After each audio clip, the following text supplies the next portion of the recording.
The Art of Leadership Network.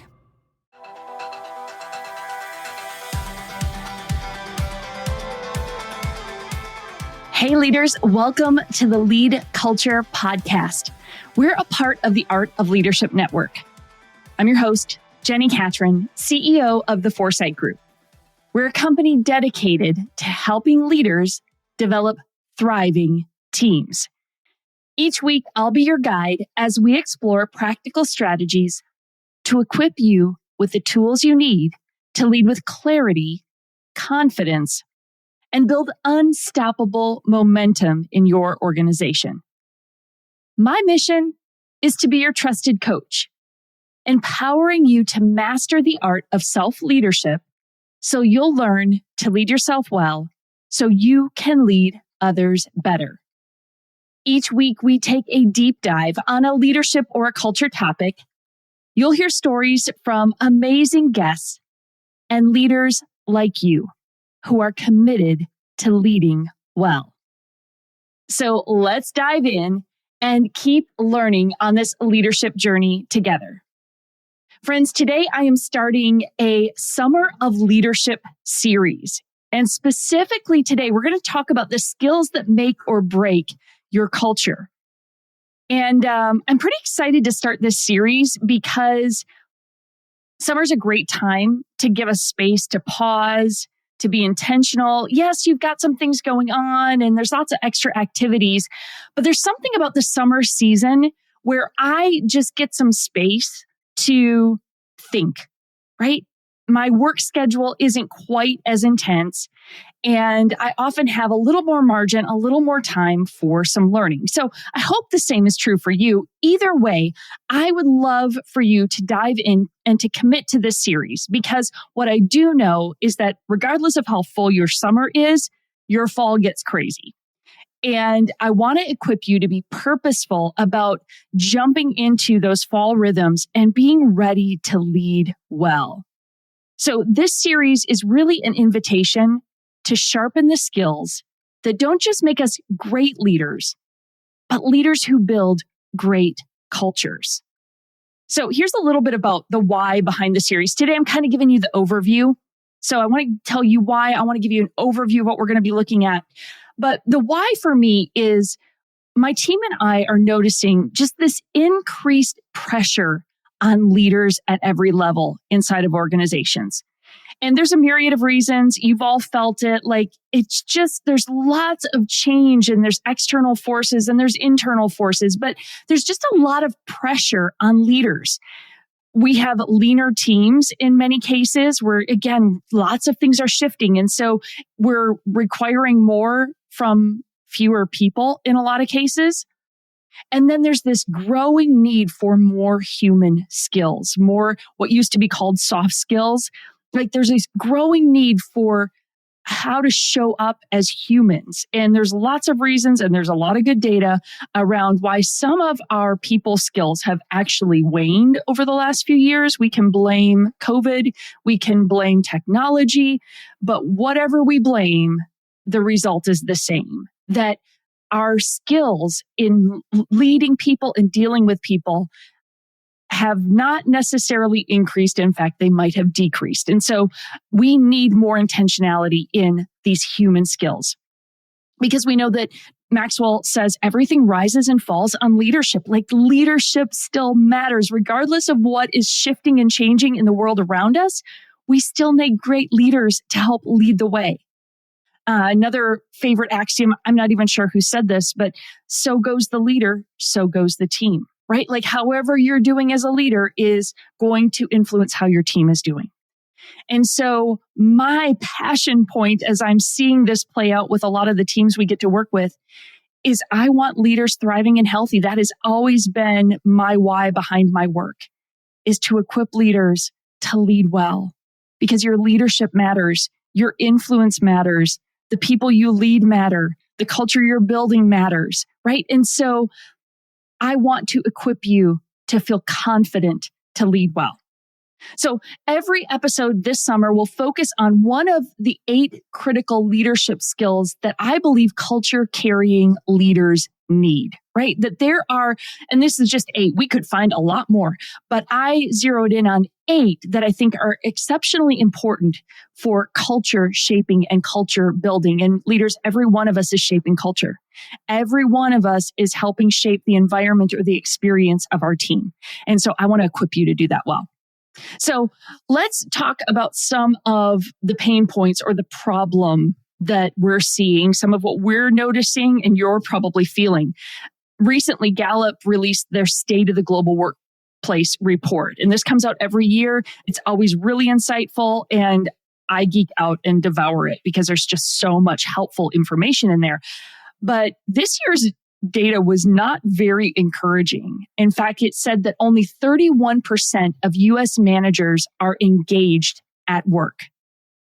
31, actually, it's not even just managers, it's 31% of employees only 31% of us are engaged at work. And that's the lowest we've seen in a long, long time. 31% of us engaged at work. The primary cause of that was a drop in manager engagement, that we're seeing a direct correlation from employee engagement related to manager engagement. Our managers, our mid-level leaders in organizations are struggling. They are feeling the pinch points.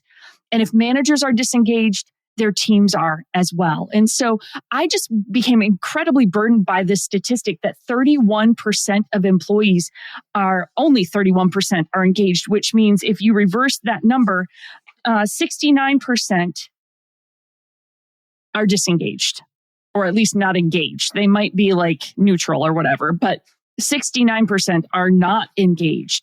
And leaders, that's less than one in 3 of your staff are engaged on your mission. Now, I hope your culture is stronger and healthier and better and your stat is higher, but let's just assume we fall somewhere around this number that has borne out in the data. And I think it's worth us taking a look at. Even if you're gosh, I don't think that's true of our organization. I would love for you to start from the premise that what if it is true? Because that's the opportunity, right?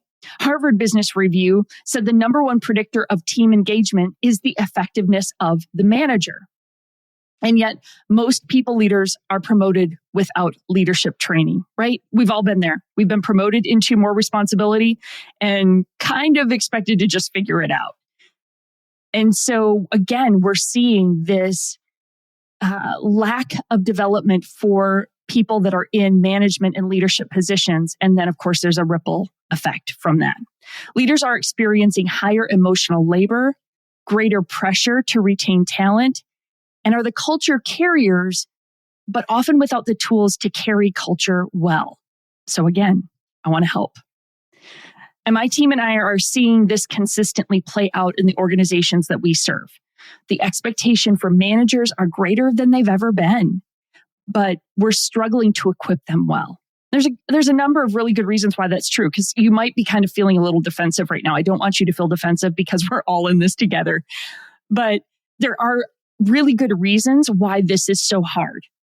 We're seeing teams express trust in their leader's vision, but not trusting their decision-making and their leadership. And so there's this tension, this frustration internally where managers feel all the responsibility and don't feel equipped. And so what do we do when we're in that position? We kind of give up. And we have employees who are looking to those managers for more support and more encouragement and more direction, and getting frustrated because they may not be getting that from those leaders. And then what do? They give up. So no wonder so many are disengaged, right? So here's why these 8 skills matter now more than ever. We're entering a new era of leadership where soft skills are now kind of the hard skills, right? There was never a good word for them. I like calling them people skills or human skills, but historically, they've often been referred to as soft skills. Some of these interpersonal skills that we need to lead well, but they're hard to build, right? They're hard to grow and develop in. And so we need to be aware of the need for them and the importance of developing them. We're also in an age of AI and automation. It's not going away, my friends. This is where we live.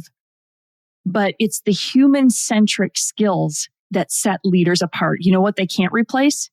They can't fully replace your ability to connect with someone, to read the dynamics, to empathize, to connect.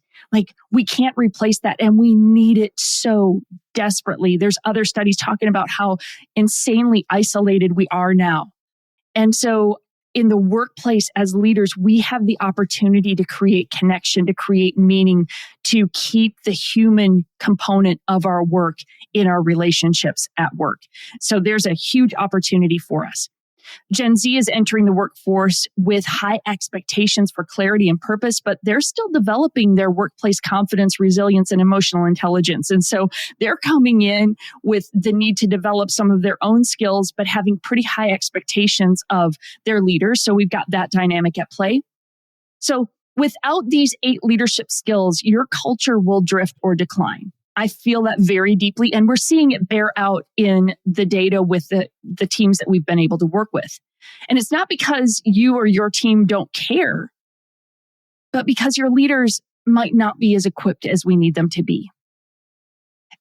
In the lead culture framework that I outline in my book, Culture Matters, I hope you all have gotten the book. If you haven't, go get it, because it is just packed with great resources and great tools to help you with all of this.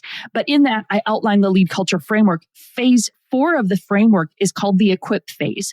And it's all about making sure our leaders at every level understand how to build culture in a healthy way. And that it all comes back to their leadership. In fact, it's why the framework is called the lead culture framework, because we need leaders to lead culture.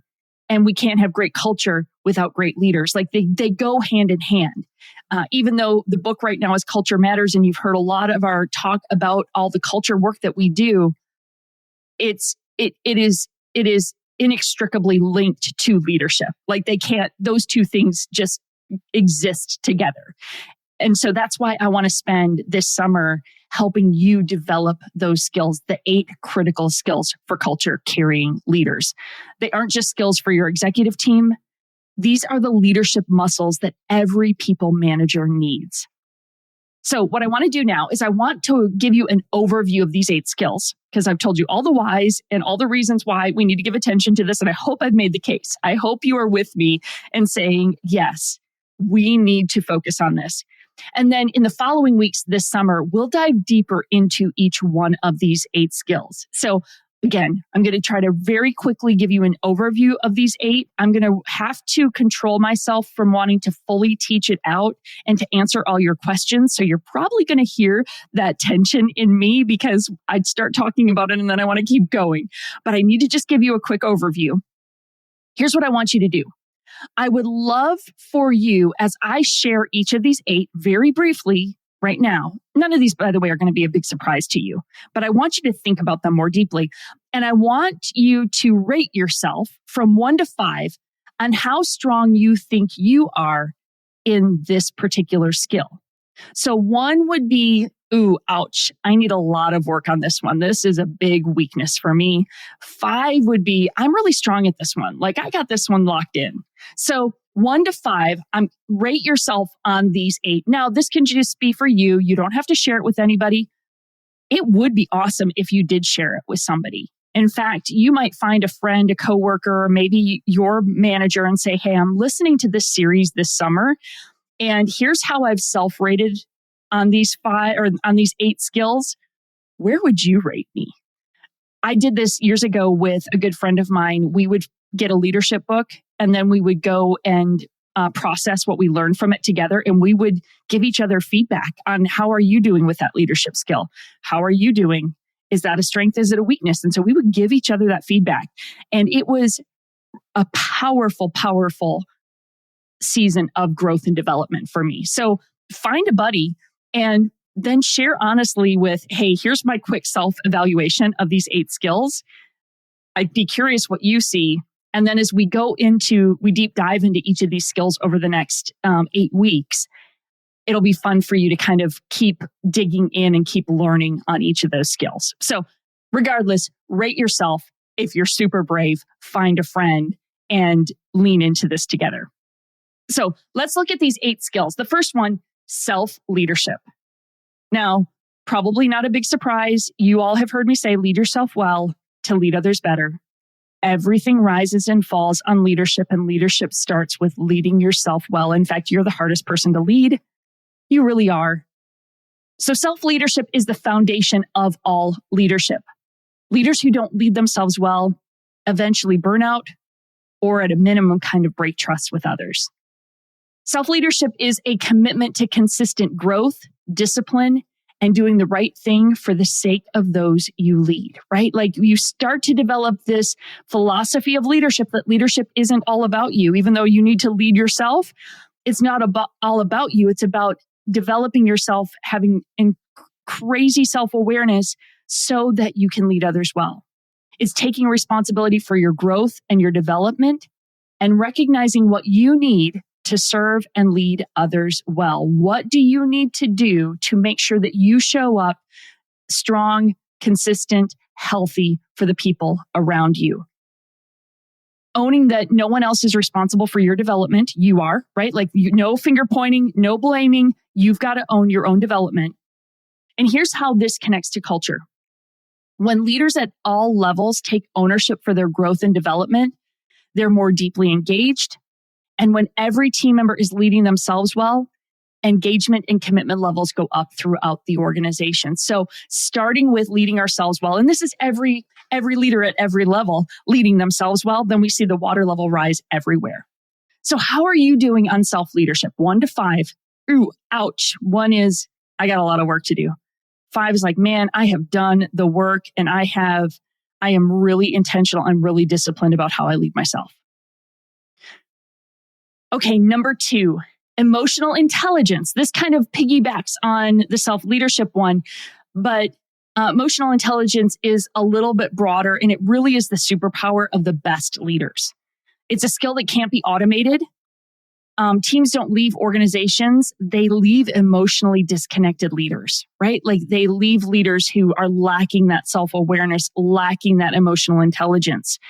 This is, again, the superpower of the best leaders is emotional intelligence, because we live in a time when much of our work can be replicated by machines and artificial intelligence, right? Like, so there's a lot of things that are getting done by crazy AI, and that's a whole nother world and a whole nother set of challenges that we're figuring out. So a lot of stuff can get done there, but what can't be reproduced authentically are the people skills required to emotionally connect and interact effectively with others. This is that understanding of self, the understanding of others, and understanding how others experience themselves around you. Let me say that last one again. That understanding of how others experience themselves when they're with you. How do you make others feel? What happens in them when you walk in the room? Do you know that? Are you aware of that? Do you assume everybody is completely at peace and comfortable? Or are you aware that when you walk in the room, you might make people a little nervous or a little anxious? Maybe you do make them bring peace and calm to the room. But what do you bring? Like when you walk in, great question around this is, what's it like to be on the other side of me? I think my friend Jeff Henderson is the first person who made me aware of that question, but I think a lot of leaders have used it. I don't know who it's officially attributed to, but what's it like to be on the other side of you? Do you have awareness around that? That's the power of emotional intelligence. And so this is an extraordinary skill for us and really important for us to develop. Number 3, communication. Now this one is a sticking point. Every survey we do with every team we're working on culture with, communication like rises to the top of one of the core issues impacting their culture. It just does. I don't know any team that is exceptional at communication. There are certainly ones that are better than others, but it is hard to make sure the right people are getting the right information at the right time. That's the heart and spirit of communication. Good communication, though, at its core, this is my deep conviction, it is an act of respect. That intentionally, purposefully communicating to our team members is an act of respect. It's showcasing that I am about to do this, or I'm making this decision, or this is about to happen, and I respect you enough to make sure I've given you the information so that you have what you need to succeed. And most of us are worse communicators than we think we are. Like we always give ourselves like grace or the benefit of the doubt that, oh yeah, I said that or I communicated that. And we might have actually even said it, but did they hear it? Right? So there's always that making sure that not only did we communicate it, but they actually heard it or received it. So to be a good communicator requires intentionality. And I'm not even talking about public speaking. That's a whole nother different part of communication. But it's about learning the best practices that allow your everyday interactions to provide the clarity and direction that equips others to succeed. Are you closing the loop? Are you connecting the dots? Are you helping equip people with the information they need to succeed? That's what great communicators do. Number 4, decision-making. Culture suffers when decision-making is unclear. This is another one that stands out in a lot of our culture work, is that people don't know how decisions are made within their organization. And it causes disengagement and finger pointing when there's not clarity around decision-making. I often hear from teams that they don't understand how decisions are made in their organization. In fact, it's one of the questions I love to ask when we're doing culture work is like, hey, tell me how decisions are made here. And I typically get like deer in the headlights looks from people because they're like, what do you mean? Like, tell me the process of how you make a decision. And everybody kind of looks to each other and like, I've yet to work with a team who can give me a clear answer to that. So we lack clarity for who has the authority to make decisions. That's often a culprit, which also results in complacency because team members are exhausted by trying to figure out who needs to make the decision. And then, of course, that leads to inaction, right? Like if I'm exhausted trying to figure out how to get a decision made, then I'm going to kind of give up on it, aren't I? At its extreme, then we start finger pointing or blaming. Like if I start to feel attacked because a decision needed to be made, I didn't know how the decision should be made, the ball got dropped, and all of a sudden then I want to point fingers everywhere else because I don't want to take responsibility for that. And I probably didn't even know if the decision was within my power, right? When there's not clarity of decision making or who has the authority for decision making, it creates confusion, it creates frustration. And so the question to ask yourself on this one is, am I clear of how I'm making decisions or who has the authority to make decisions? Now, I realize depending on your seat, you might have question marks about your level of authority in even deciding how decisions get made. But when it is within your authority, I want you to rate yourself 1 to 5 on how good are you at making sure everybody understands how decisions are made or how you make decisions. Number 5, delegation. This is a big one. Delegation isn't about offloading. And there really are 2 extremes. We either like just dump everything to everybody else or we hold on to everything. Like the people who are able to master good delegation are my heroes because you are exceptional in your ability to understand how to release the right things at the right time. And the heart of delegation is about development. We really want to understand the purpose of delegating so that we can be intentional with how we do it. Purposeful delegating really does 2 things. It grows the skills of the other people on your team. And it forces you to consider what you need to let go of, or we should say, what you need to release control of, right? So there's really 2 key things happening. Again, it's not all about you and you getting stuff off your plate. It's about how can I empower others to grow and how can I develop them by delegating meaningful work, important work, things that will help stretch them and grow them. And so there's an intentionality about delegating that's about development. And then there's also a part of delegating that's about making sure you're creating capacity for your own development, which means getting rid of the things that you don't need to be doing and releasing them because leaders, we are control freaks. And so sometimes we hold on to things because we think we can do it better than anybody else. So we have to ask ourselves that question, am I holding on to it because I don't want to let go of it? Delegating done well allows team members at every level to continue to increase their capacity and grow their skills. So how are you doing in delegation? All right, number 6, accountability. By definition, accountability means an obligation or willingness to accept responsibility or to account for one's actions. So we get that, right? Accept responsibility, account for your actions. The best teams embrace a culture of accountability where this is natural. We do this. We take responsibility for our actions. We accept the responsibility for what has been given to us. Each team member accepts responsibility for their role, and they understand that they will be expected to account for their actions, right? Like they get it. They know this is, and this goes back to that clarity word that you hear me use all the time around culture, is that we need to clearly identify the roles and responsibilities for team members so that they can accept that responsibility and then they can be held accountable for their actions. Accountability is only possible when organizational clarity has been provided. So where accountability goes wrong and gets labeled micromanagement, which is what we're all afraid of, is when accountability isn't accompanied by ongoing conversations that clarify expectations, ongoing conversations that are checking in on those responsibilities. So if we give somebody their role and responsibility and then we go months without checking in or asking about it, and then we come back because we see that maybe they've dropped the ball on something, and then we get super micromanaging and we're directing every detail and we're following up on every little thing because now we're freaked out because something got missed. Well, that's on us to a degree because we weren't checking in to make sure that team member had good clarity about what they were responsible for and that they were accepting that responsibility. They were being accountable for it. So accountability requires good communication. So hearkening back to the communication one. So how are you doing on that? Are you good at taking, being accountable for what you're responsible for? And are you good at holding others accountable for what they're responsible for? So you might actually give yourself 2 scores on that one.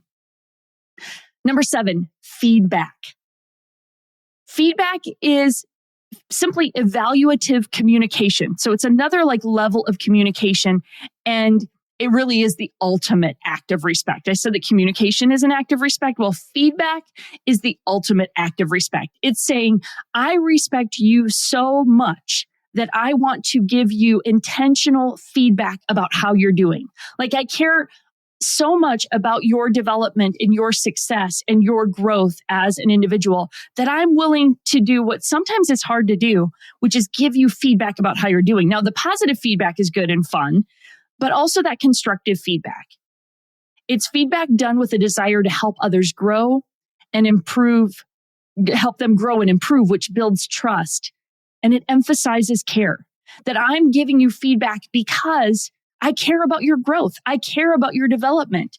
And I'm going to give you the positive feedback because we all need to hear that. We need to hear when we're doing well. So we need to actually say those things out loud. When somebody does something well, when they meet expectations, say it out loud. Tell them so they know you're giving them that anchor point of this is what it looks like to win. And then make sure you're giving the constructive feedback that's saying, hey, and here's what I feel like you could have done better, or here's an opportunity for next time, or when you did this, I think it was misunderstood this way. Whatever the situation might call for, give them that feedback. Now, healthy feedback, and we'll dig deeper into this in the episode we do on this topic, but it should be relational, right? We have to have a relationship in order to give it. It should both be positive and constructive. Again, we need to emphasize the positive and we need to give the constructive. It needs to be consistent.